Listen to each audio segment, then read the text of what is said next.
Salut tout le monde et bienvenue sur ma chaîne. On se retrouve aujourd'hui pour une recette très peu calorique et vraiment délicieuse. Regardez-moi ce nuage. Il s'agit d'un gâteau soufflé au fromage blanc. C'est vraiment une tuerie, super frais. Bon allez, si la recette vous intéresse, je vous laisse tout de suite avec les ingrédients.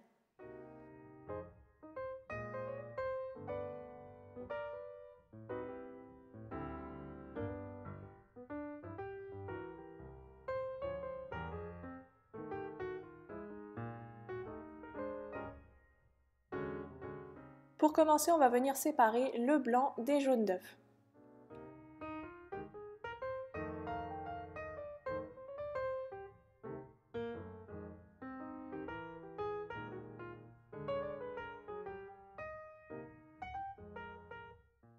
Dans les jaunes d'œufs, on y ajoute le sucre et on va fouetter le tout énergiquement jusqu'à ce que le mélange blanchisse bien.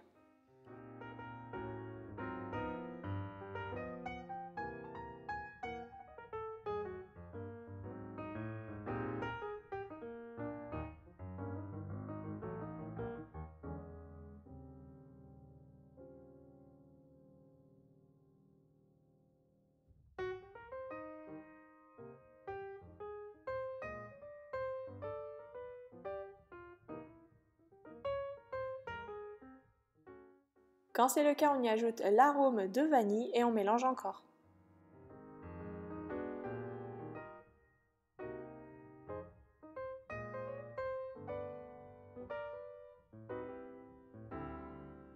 Puis on incorpore également la farine.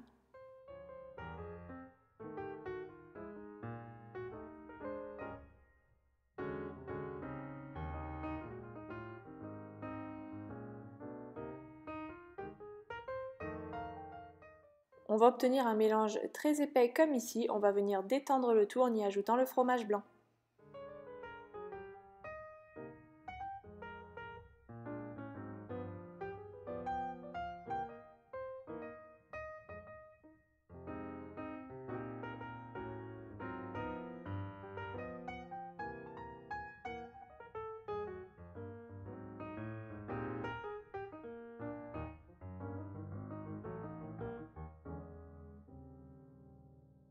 Quand c'est bien homogène, on réserve de côté et on va venir monter les blancs d'œufs en neige.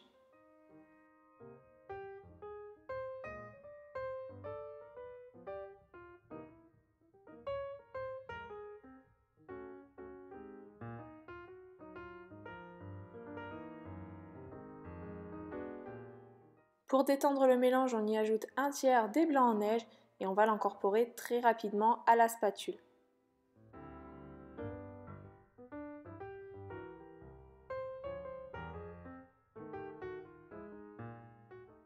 Et enfin, on y ajoute le reste des blancs en neige et on va les incorporer cette fois-ci très délicatement à la maryse.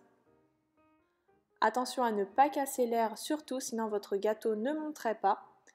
Donc on n'écrase surtout pas les blancs en neige, on les incorpore délicatement en prenant la masse du dessous et on la replace sur le dessus et on répète l'opération.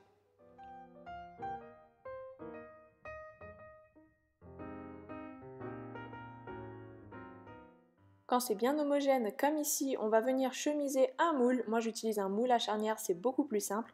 C'est pas obligatoire mais c'est mieux. Donc là je vous donne une petite astuce pour chemiser rapidement avec du papier cuisson votre moule.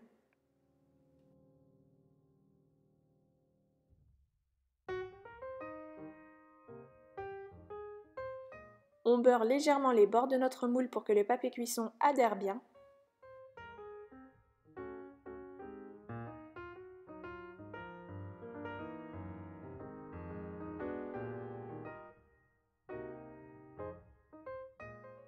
On verse notre magnifique pâte dans notre moule et on enfourne pour environ 30 minutes à 180 degrés.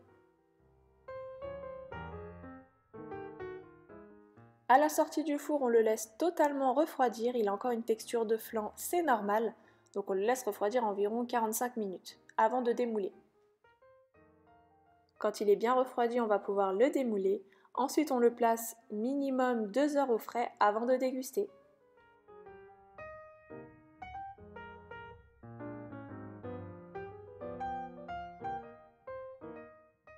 Et voilà, ma recette est déjà terminée. N'oubliez pas d'activer la cloche pour ne rien rater des nouveautés. N'oubliez pas de me dire en commentaire si cette recette vous a plu et on se dit à très bientôt pour une prochaine recette.